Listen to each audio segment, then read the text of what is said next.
so here we are at pen exercise number 2. And as you can see, we have 7 patterns on the left, and we have 7 boxes on the right. Guess what we're going to do? We're going to try to recreate those patterns to the best of our ability in those boxes.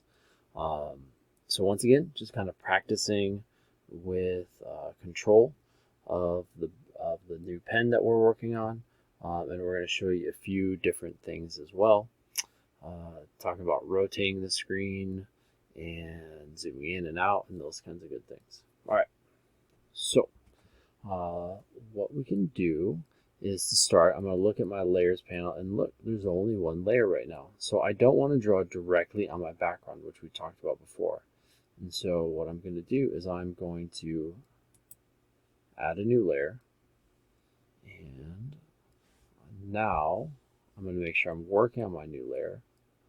And I'm just going to start. So I could, so I'm going to hit B to switch to my brush. I have my same brush setup as last time, so I'm on 15.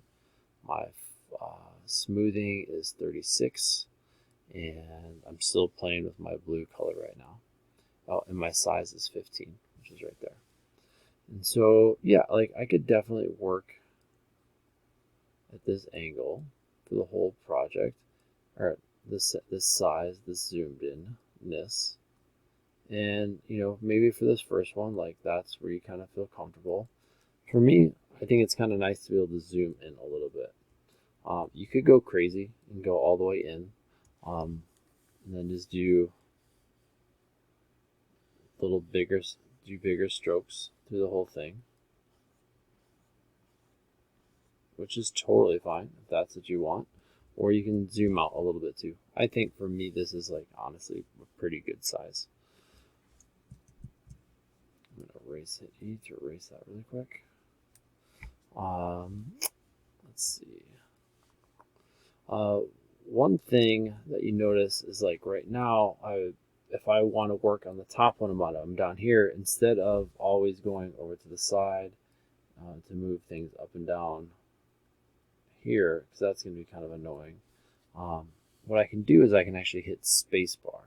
So you notice when I hit spacebar, it turns into a hand. Now it's almost like a touch screen, if you want to think about it that way. So if I move my pen or my mouse around, my cursor, by holding down spacebar, it moves the whole screen, which is really nice. Also thinking about moving the screen, what we can do is if I hit R, you see it turns into like a little hand, a piece of paper, and a arrow. So what I can do is I can rotate this any way I want. So maybe for this, like that's a better angle, and that's going to be more comfortable for me. So now I can do those lines in a much more comfortable way.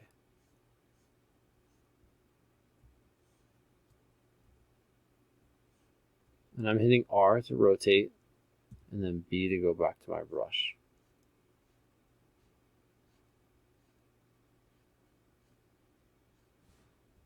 Okay.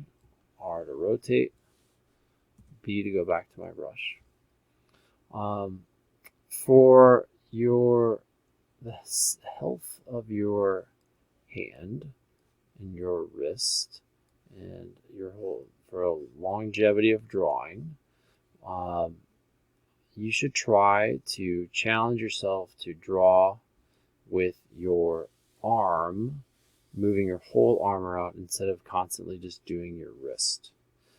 If you're doing your wrist nonstop and moving your fingers, it's going to get kind of painful over time, especially if you kind of get sucked in and work for a really long time.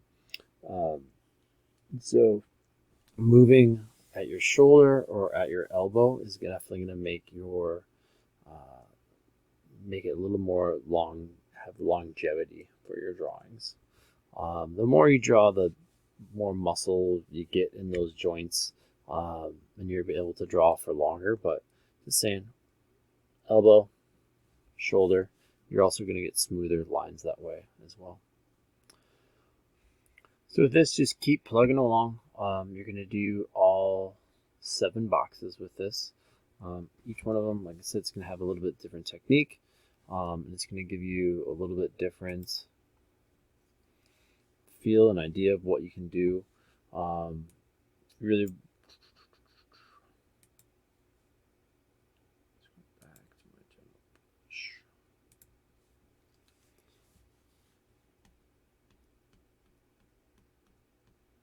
you can kind of play around with pushing lighter and harder.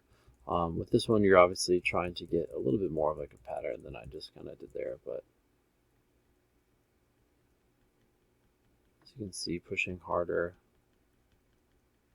It doesn't have to be obviously like identical to the one that's over there. It's just trying to get kind of a similar kind of vibe to it as best as that you can, right? Because it's more about just practicing than being a copy machine.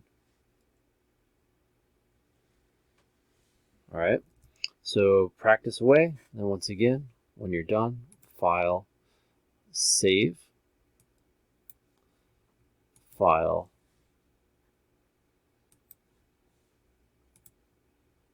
export, export as, save as a JPEG, and then upload to Schoology.